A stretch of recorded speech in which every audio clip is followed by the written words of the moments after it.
a leader here at Novartis made this quote, and I just thought it was so appropriately said. You don't have to worry about being replaced by AI. You have to worry about being replaced by your colleague who knows AI better than you.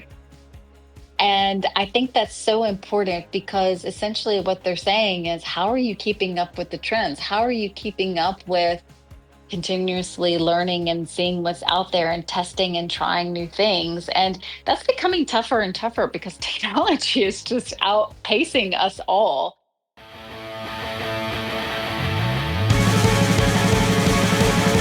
We got all things situated. The mathematics were calculated. I feel wasted and I feel jaded. The process here is so complicated. 2 steps forward and 3 steps back.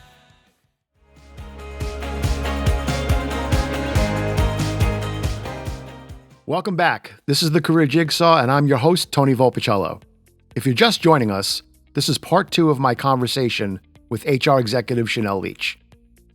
If you haven't listened to part 1 yet, I highly recommend going back to catch up before diving in.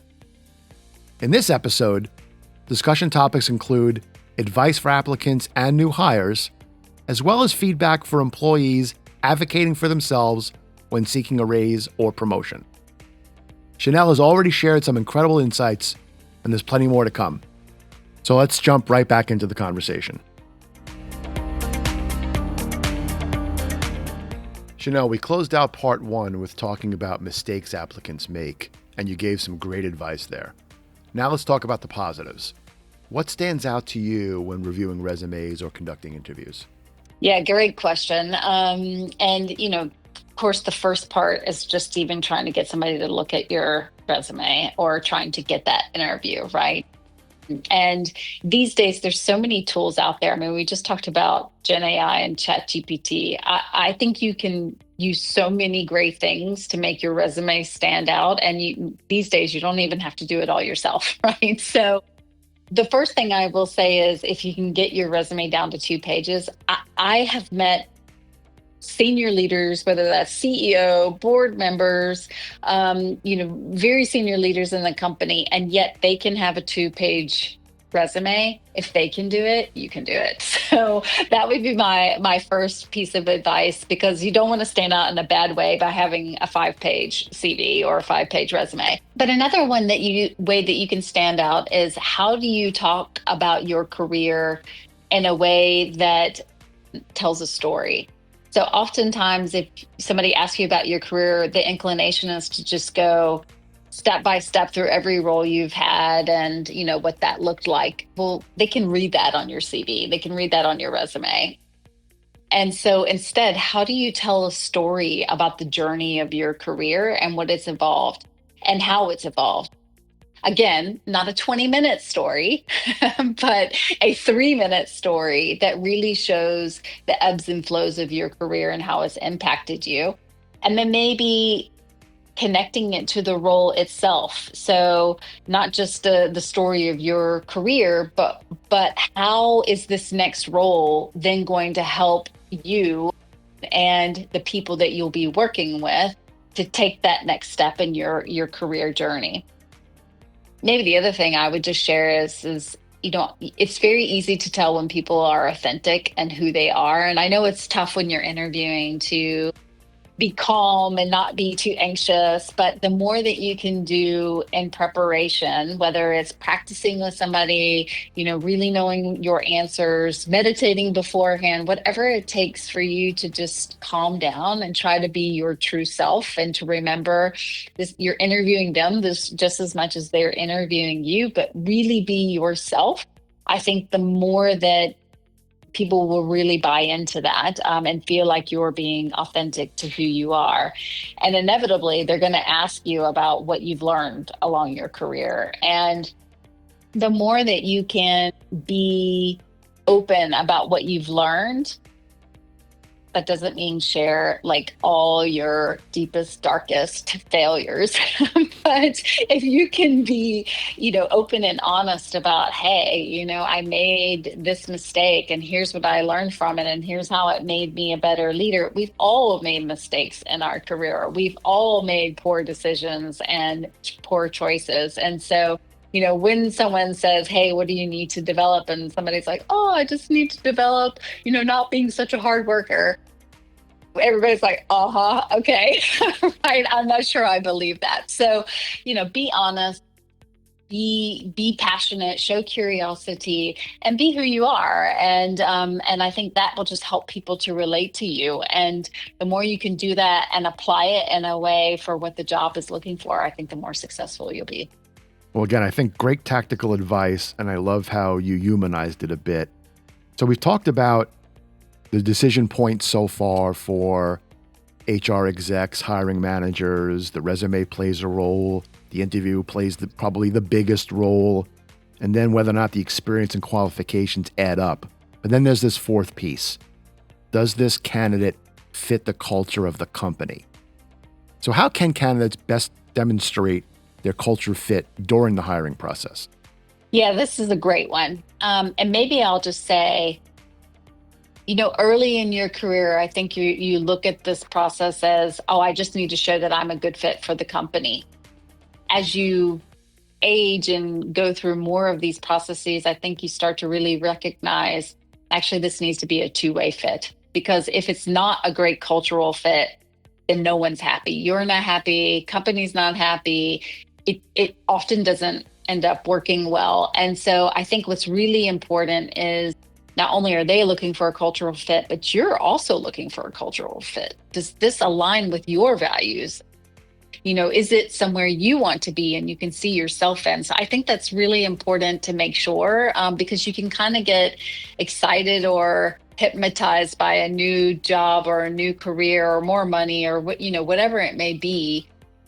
But taking those risks are not good risks unless you really feel like, hey, this is somewhere I can see myself and it's true to who I am and my personal values. So maybe I'll just say that to start with. But look, I think, the easiest way to show that you're a cultural fit is to, one, start using the company language, right? So if they say curiosity is really important, well, how do you show curiosity and use the word curiosity through your interview in a authentic way, right? Not just for buzzwords, but how do you actually show it in terms of the examples you use, in terms of the impact that you've had? So using the company language is one of the easiest ways. I used to coach people because they used to get feedback that they weren't strategic enough. And I'd say, the easiest way to show you're strategic starting tomorrow is just to use the word strategy more. And that's pretty much what you can apply to this as well, right? So just start using the company language. The second thing is probably show through examples and action rather than just talk, right? So if entrepreneurship is something that the company values, how do you show that you've taken initiative in your work? How do you show that you have been thinking like a business owner, that you sought to drive improvement? And if you can do that in your preparation and in your interview, then it will just naturally come across and you won't even have to think about, well, how do I talk about culture?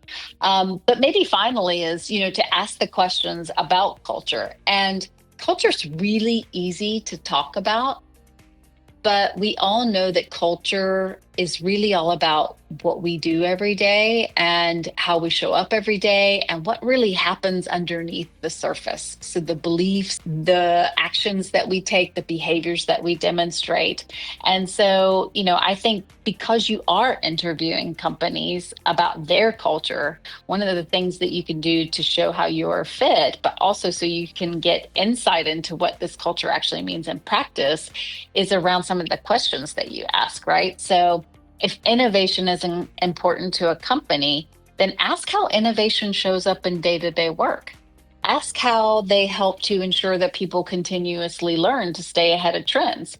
Because if innovation is important, but you don't invest in people's learning and growth and development, well, then I would question whether the culture actually matches up with what they say is important.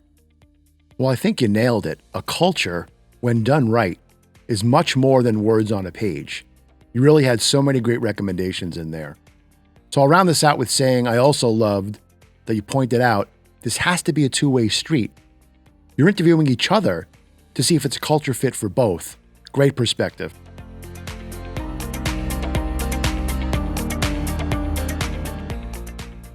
Let's talk about new hires for a moment. And what do you see as the keys to a successful onboarding experience? So I think onboarding probably looks a little bit different depending on where you're onboarding to, right? So if it's a new company, obviously your onboarding is going to look very different than you've been with the company for many years and you're taking a new job, right? But I think obviously the whole point of onboarding and what companies really want is for you to accelerate your onboarding as fast as possible in order to have impact, right? And in order to do this, you need to know who are your key stakeholders, what are their expectations, and how do you have impact as fast as possible. And so I think, the first piece around a successful onboarding is taking time to meet those around you and asking lots of questions. And, it can be very easy to come into a new role with a preconceived notion about how to be successful or what needs to be done. But really, your onboarding experience is your opportunity to validate what you've heard during the interview process and what you think is actually required of the role. So use that as a time to really get insight and information about what's going to make you be successful or not successful. The second thing is this is your free pass to say I don't know at any time, or hey, I gotta figure that out, or to ask really dumb questions. And I think it's really important to use that onboarding experience, really the first 6 months and that hall pass, to ask as many dumb questions as you possibly can, because as we know, there really are no dumb questions. And after you've been in the role for a while, people obviously expect that you know a certain amount of information or expertise in your role, and you aren't afforded that same grace maybe that you are in the first few months. So I think those are two really quick and easy things that you can do. But finally, and probably one of the most important, is aligning on expectations with your manager around what do they expect from you in this role. And what do you need to do in the first 90 days to have a quick win or an immediate impact? And, sharing with your manager along the way on here's what I'm learning, here's what I am seeing, does this resonate with you? Does it align with you? I think these are all the great ways to start a really good and healthy relationship with your manager for the future. Great advice. Let's segue a bit. We've talked to new applicants and new hires pretty directly so far. Let's talk to existing employees for a moment. I've seen that many employees aren't great at advocating for themselves. So when it comes to seeking a promotion or a raise, what strategies do you recommend for employees to better advocate for themselves? This is a great question. And I have been one of these people as well in my career. In fact, I think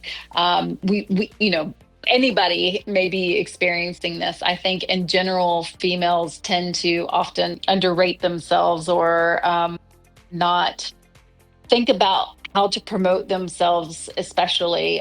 We know for a fact that women tend to look at job requirements and think that they need to have everything on the job requirement in order to apply for it. So I think this is a really important question for everyone, not just women, but for everyone, especially if talking about yourself or promoting yourself doesn't come naturally. And, first and foremost, the most important thing that you can do in your job, if you want to get a promotion or if you want to accelerate your career, the absolute most important thing that you can do is to do a great job in your current role. And that means performing at the best that you can possibly perform in your role. This is your ticket to bigger career next steps, promotions, etc. But you can't just do that. And to be honest, when I first started in my career, I thought, hey, if I just do my job and do it really well, then good things will happen to me and people will tap me on the shoulder. And that did happen sometimes. But the more senior I got in my career, the more I realized that we are all in sales. Whether you're in HR, whether you're in finance, whether you are sitting in a business function, we're all in sales because we all have to sell ourselves. Now, you have probably all experienced different kinds of salespeople. You can have a really schmoozy salesperson that makes you feel a little icky, or you can have a salesperson who is really engaging and has a conversation, and all of a sudden you're sold something you didn't even know that you need. And so when I say we're all a salesperson, promoting yourself doesn't have to feel icky. You can do it in a way that actually feels really true to yourself, and that isn't about being boastful or prideful. But at the end of the day, you still have to sell yourself. And that can look like networking and having mutually beneficial conversations. It can look like sharing information because you think it's helpful to someone, not just because you want to talk about the great things that you've done. So I truly, as I said earlier, I truly believe that people like to talk about themselves. So one way you can even promote yourself is just by asking people questions. It's amazing what happens in the brain when you ask people questions. They automatically start feeling closer to you. And the first part about promoting yourself is building a connection with people and helping to understand. But also, the more you ask people questions, the more you start to understand their motivations and their behaviors. And when you understand their motivations and behaviors, you can also know how to talk about yourself and promote yourself in a way that will resonate with them. And that is really the art and the psychology of knowing how to understand and influence people. I'm glad you said what you said because I've learned the same lessons you have. I'm also glad you brought up the opportunity specifically for women because they don't always speak up for themselves. And we brought this up in prior episodes, but they tend to simply accept what is offered to them, whether it's a raise or promotion, and don't always ask for more. We all cannot be naive enough to think that our job, our performance, will speak for itself. You can't. You have to combine that work, that resume, and your performance with, to your point, selling yourself. Really strong advice and well said.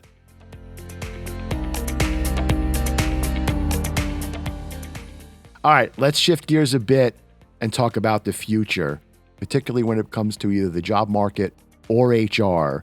What should either job seekers or employees be aware of today? Oh, goodness. Well, I think it goes without saying that AI and digital is exploding. And we don't even know what the future impact of AI is going to be on the world around us. And I don't think that there's anywhere that's not going to be impacted by it. In fact, I was reading somewhere recently that this is the first time that some of the world's biggest and brightest researchers, economists, et cetera, are having a hard time predicting what the next 10 years will look like because it's just that unknown. And the pace of change in technology is accelerating at such an unprecedented rate. But what we know for sure is that there are jobs that exist today that won't exist in the future. And there are jobs that will exist in the future that don't exist today. And I think it's probably easy to get scared by that. It's kind of like when the internet came out, and people didn't know what that would entail as well. But there were a lot of jobs created today. I mean, who knew 20 years ago what an influencer would be, right? So there's all sorts of new jobs that will be created in the future. And so I think this is the other piece about how do you invest in the softer side of your skill set, or what I'll call the leadership side of your skill set, because that's something technology will never be able to replace. Technology will never be able to have EQ. It will never be able to notice what is going on beneath the surface, the things that our brains naturally pick up that you just can't get from a computer technology. So I think continuously investing in the softer side of things is key. But the other thing that I'll say, a leader here at Novartis made this quote, and I just thought it was so appropriately said. You don't have to worry about being replaced by AI. You have to worry about being replaced by your colleague who knows AI better than you.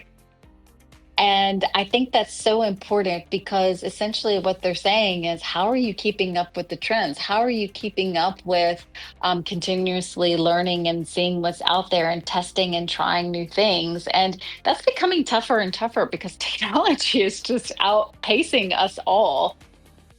But how are you really trying the new things out there and figuring out how do they apply? I mean, even car companies are looking at design roles, which used to be a very standard role. You design cars for a living, and they looked for people who had design experience. Now they look for people who are architects or who are game designers or who are, bringing these really unique skill sets into play because there's so much opportunity to apply things in a different way and create a different user experience. So I think the more that you can try to get out there and experience and develop a new skill that you don't have exposure to, or try to stay on top of, as difficult as it is, the technology and the digital changes that are coming, the more skilled you're going to be at how do you apply those in the role that you might have or the role you want. Really well said. Chanel, your advice has been outstanding. Your passion, quite honestly, is infectious. Before we close, any final thoughts? Just a huge thanks. I mean, one, I feel very passionate about paying it forward. There have been so many great people in my life and my career who have helped me to develop where I am and who I am today. And so I think it's so important to pay it forward.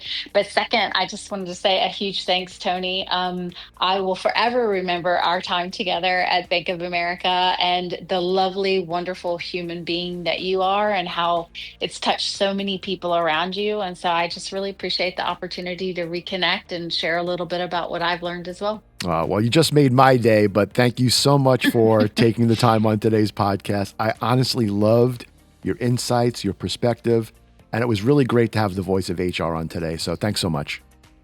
Thank you. Really appreciate the time. And that brings us to the end of this two-part episode. A huge thank you to Chanel Leitch for sharing her insights. If you enjoyed this conversation, please be sure to follow the podcast and leave a review. It really helps. For more career advice and expert insights, stay tuned for future episodes of The Career Jigsaw. Until then, thanks so much for listening.